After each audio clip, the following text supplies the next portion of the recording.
novamente para julgar os vivos e os mortos. A segunda vinda do Senhor acontecerá em glória, em majestade. Ele virá para reunir os eleitos de um extremo ao outro da terra e para condenar os pecadores. Ora, nós continuaremos a meditar sobre esta verdade do ponto de vista do segundo advento de Cristo, na primeira fase do tempo do advento. Começa agora dia 28, daqui a 15 dias, em que vai até o dia 16 de dezembro. Nós colocaremos o nosso olhar de uma maneira um pouco mais concentrada sobre o mistério da segunda vinda do Senhor. E por isso, nós podemos falar da sua primeira vinda, ou daquilo que nós chamamos de sua vinda intermediária. A vinda intermediária é aquela que acontece com a nossa morte. É quando o Senhor vem para nos buscar. É quando Ele vem para realizar o juízo a nosso respeito. E nós precisamos, queridos irmãos, nós precisamos nos dar conta dessa realidade. Porque todos nós vivemos, primeiro, como se a morte estivesse muito longe de nós. Esse é o primeiro engano. Acharmos que a morte é remota. Não. A morte é um acontecimento que pode se dar a qualquer instante, por dezenas de fatores. Nós estamos caminhando sobre um abismo que é a eternidade. E, em um determinado momento, pode acontecer conosco de nós sermos chamados a dar contas da administração da nossa alma.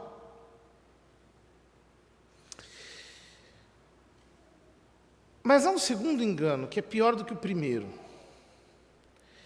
que é o de pensar que a salvação está garantida. Isso aqui é uma coisa terrível, porque às vezes nós nos deixamos envolver por certas comoções públicas. Por exemplo, quando morre uma personalidade, aí todo mundo se deixa enrolar por aquela torrente de comoção e imediatamente já começa a imaginar de uma maneira muito pagã que já está no céu.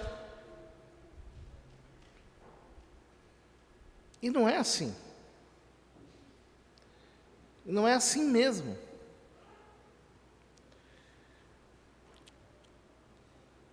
A Escritura nos diz que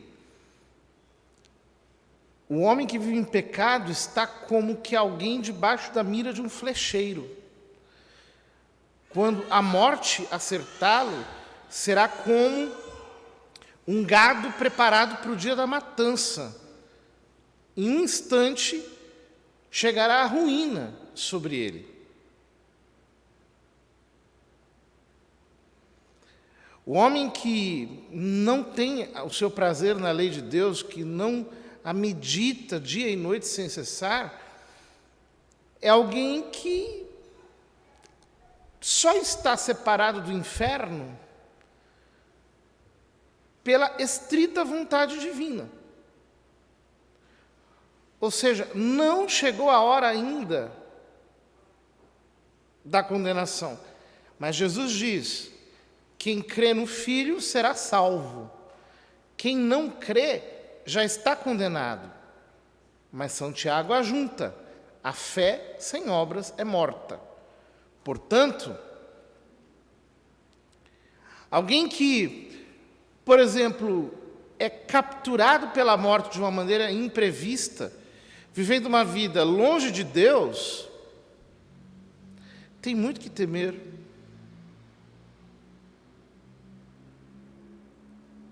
É como se o chão desabasse, desaparecesse de sob os seus pés e ele fosse por um alçapão projetado imediatamente nos abismos do inferno.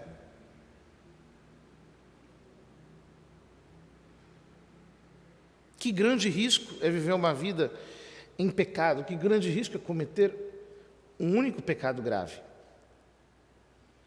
Algumas pessoas dizem: não, mas eu vou pecar gravemente e depois eu me confesso. Quem garante?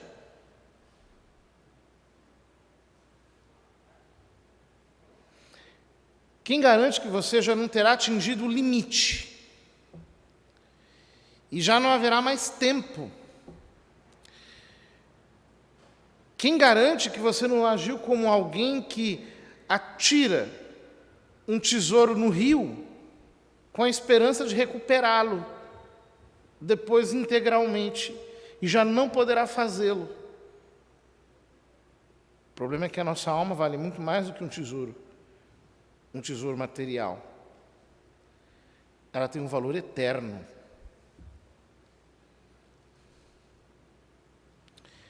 Se nós não consideramos as coisas na sua perspectiva eterna, nós não conseguimos captar a sua verdadeira densidade. Então nós nos comportamos como homens irresponsáveis que arriscam a sua salvação em troca de uma breve compensação, para obter um instante de prazer, arriscam condenar a sua alma por toda a eternidade.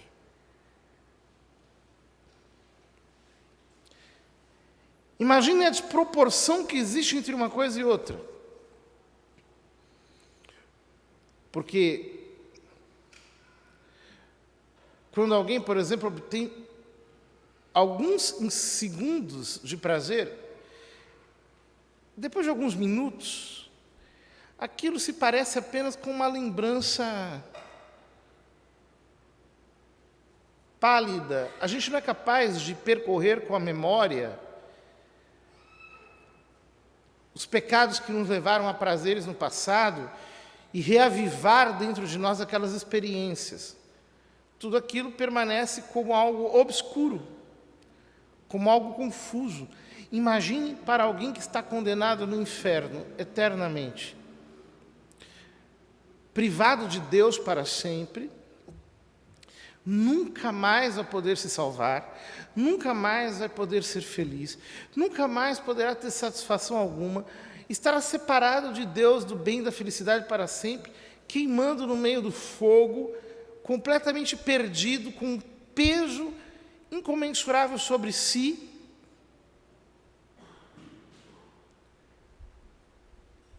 Para ele, o que terá significado os pecados que ele cometeu aqui?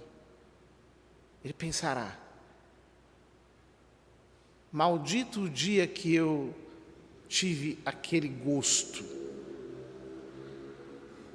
Desgraçado seja aquele prazer que eu obtive por tão breves instantes, pelos quais eu estou pagando eternamente aqui numa pena inexorável. Ele irá condenar e amaldiçoar todos os seus pecados, mas não poderá voltar mais para desfazer-se deles, porque será tarde.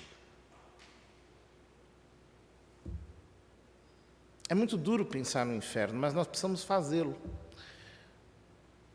porque nós corremos o risco de ir para lá. Ele existe.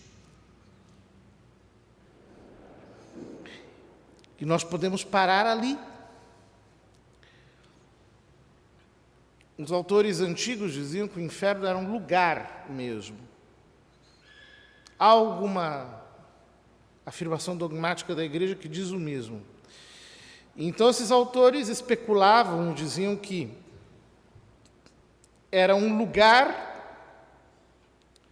cheio de fogo nas entranhas da terra, em que todos os condenados ficariam amontoados com os demônios numa situação de completa sufocação.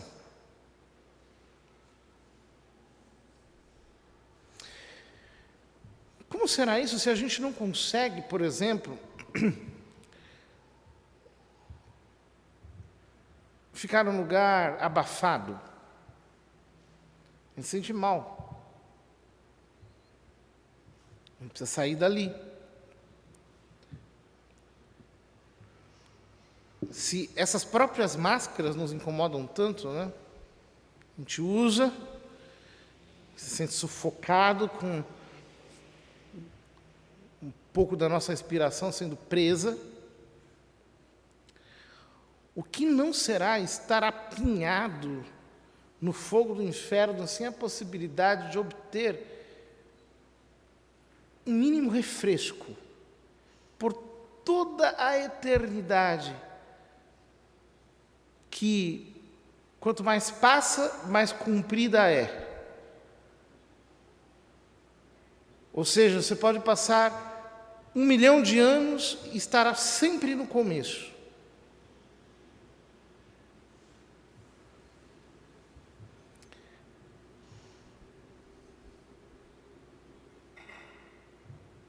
O que adianta ter sucesso nessa vida, ter uma bela carreira, ter muito dinheiro, ter fama, ter prestígio? Nós vamos ter que prestar contas da nossa alma a Deus. Diante de Deus não existe ninguém famoso. Diante de Deus só existe a nossa alma. E nessa nossa alma só existem duas coisas: ou santidade ou pecado. Ou nós encontramos a vida de Cristo em nós, ou nós encontramos o pecado em nós.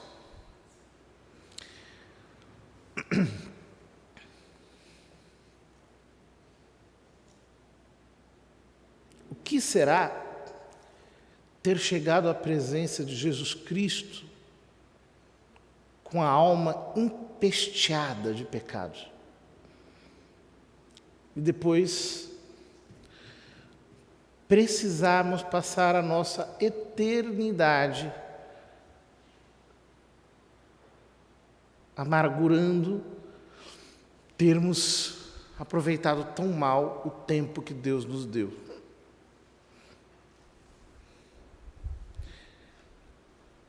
Olhando para isso e pensando nessas coisas, nós deveríamos sentir no nosso coração a força do dom do santo temor de Deus. São João diz na sua primeira epístola que o perfeito amor lança fora o temor. Mas ele não está falando do dom do temor de Deus, porque este temor a que ele se refere é o temor servil. O dom do temor de Deus cresce na medida em que cresce o nosso amor. Por quê? Porque quanto mais Cristo cresce nos nossos horizontes, tanto mais nós tememos perdê-lo. Então, um cristão que passa a sua vida assim, sem pensar nessas verdades, corre o risco de, no fundo, estar com Jesus Cristo muito encolhido nos seus ideais. Ou seja, ele não ama tanto a Jesus Cristo assim porque não tem nenhum medo de perdê-lo. Jesus, no fundo, é do mesmo tamanho que outras tantas coisas que ele aprecia.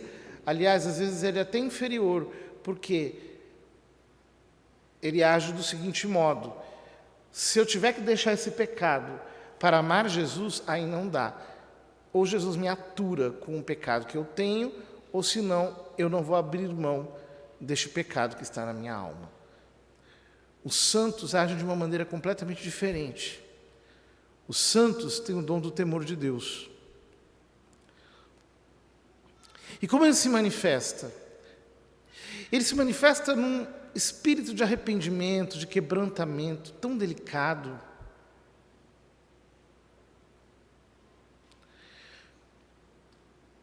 Eu ouvia, antes de descer, um testemunho de uma senhora que dizia que certo dia ele encontrou com uma religiosa durante um retiro e perguntou sobre aquele livro, A Cabana, que é um livro ruim. Ela perguntou para a freira, o que a senhora acha desse livro? Ela disse, nossa, esse livro é péssimo, é um horror, joga isso no lixo, coisa horrorosa. É verdade mesmo, é um livro ruim. Quando foi no outro dia, ela se encontrou com essa mesma freira e a freira lhe disse, irmã, eu queria pedir desculpas para a senhora pelo modo como eu falei sobre aquele livro. Eu falei de uma maneira muito inapropriada, me perdoe. Ela se assustou. Ela disse, meu Deus, mas não foi algo tão chocante assim que ela disse? Não fez nada demais. Pois é, mas é que as almas santas, as almas que estão buscando a santidade, elas são delicadas com o Senhor. Então, se elas escutam uma música que aquilo não soa bem, elas, não é por escrúpulo, não é exageradamente, é por delicadeza. Elas dizem, Senhor, me perdoa, eu não devia ter ouvido isso, eu quero deixar isso para lá. Ela sabe que não é pecado grave, ela sabe que ela não perdeu a salvação por causa disso, sabe, mas é delicada. Ela tem consideração pelo Senhor. Então, uma alma que tem o temor de Deus, ela se preocupa. Será que eu não estou sendo desatento com Ele? Será que eu não estou sendo indelicado? Será que eu não estou quebrando a minha dependência do Senhor, a minha consagração? Quantas vezes nós cristãos nos limitamos apenas a fugir dos pecados graves? E alguns cristãos nem dos pecados graves fogem. E com isso arriscam muito a sua salvação. Mas uma alma que realmente tem amor pelo Senhor, tem delicadeza, tem sensibilidade,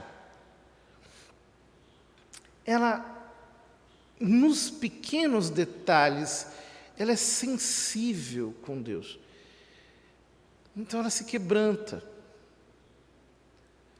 Ela se arrepende. Ela se arrepende das coisas mínimas. Ela pensa, poxa, aqui eu falei um pouco demais. Senhor, me perdoe, eu não devia ter feito isso. Hoje eu estou muito agitado. Senhor, me perdoa. Eu devia estar um pouco mais sobrenatural. Hoje, eu estou me sentindo um pouco revoltado, porque eu vi uma notícia de jornal e aquilo me deixou muito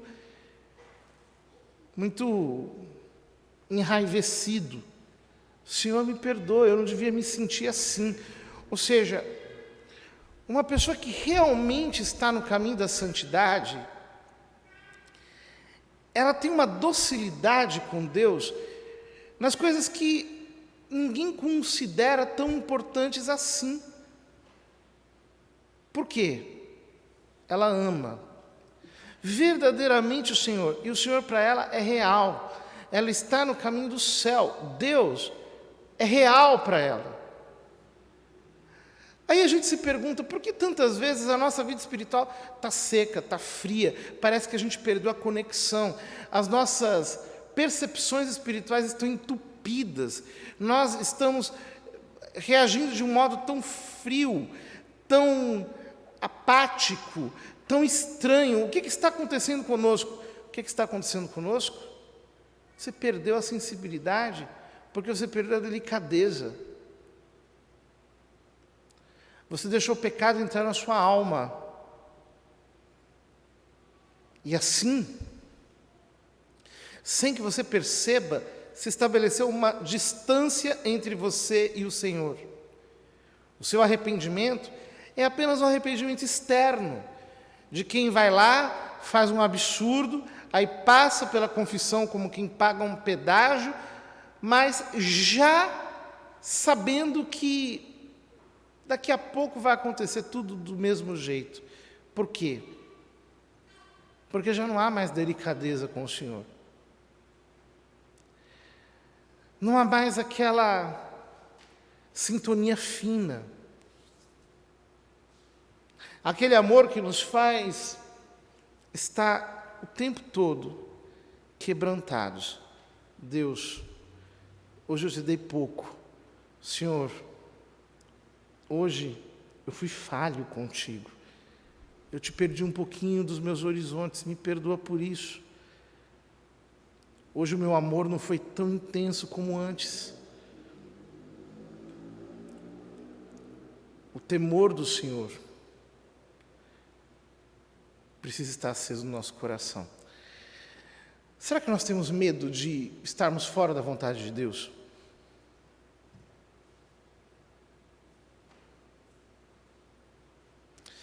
Será que nós ficamos preocupados com a possibilidade de estarmos errando?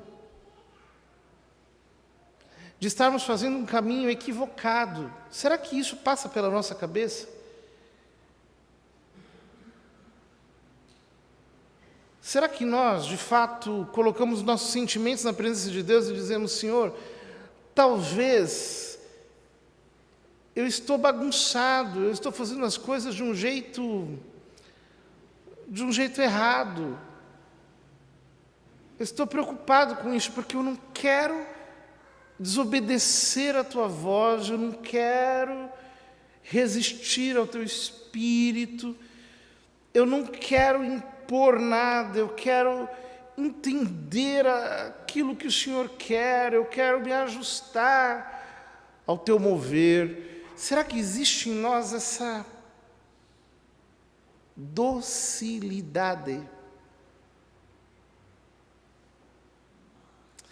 É essa docilidade que é o oposto da frieza, da precipitação, da impenitência de quem caminha a passos largos para o inferno.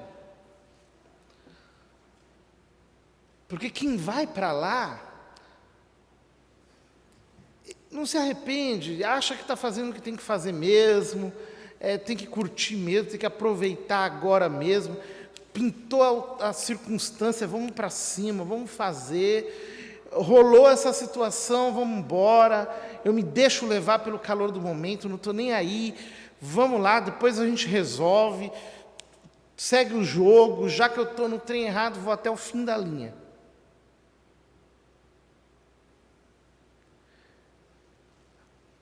Uma pessoa que vai para o céu, jamais pensa assim. Ela pensa, Senhor, isso aqui é o que o Senhor quer, é da tua vontade, é o bem, é o melhor. Eu não quero perder a minha reverência por ti, meu respeito, meu carinho, a minha dependência. Eu quero ser dócil nas tuas mãos.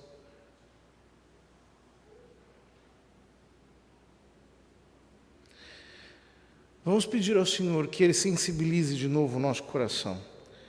Às vezes nós somos como pessoas que tiveram uma espécie de derrame espiritual e que perdem a sensibilidade.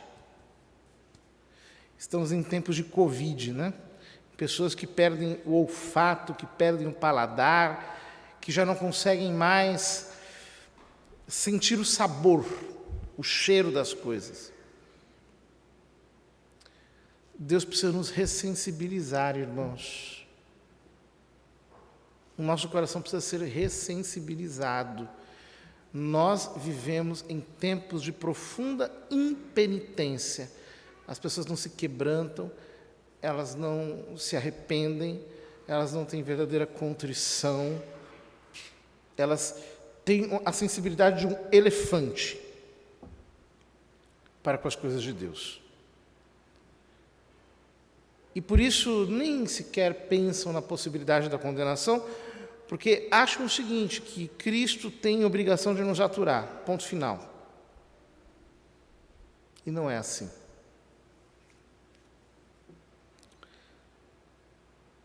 Ele é o próprio Deus encarnado. E nós precisamos viver a nossa vida totalmente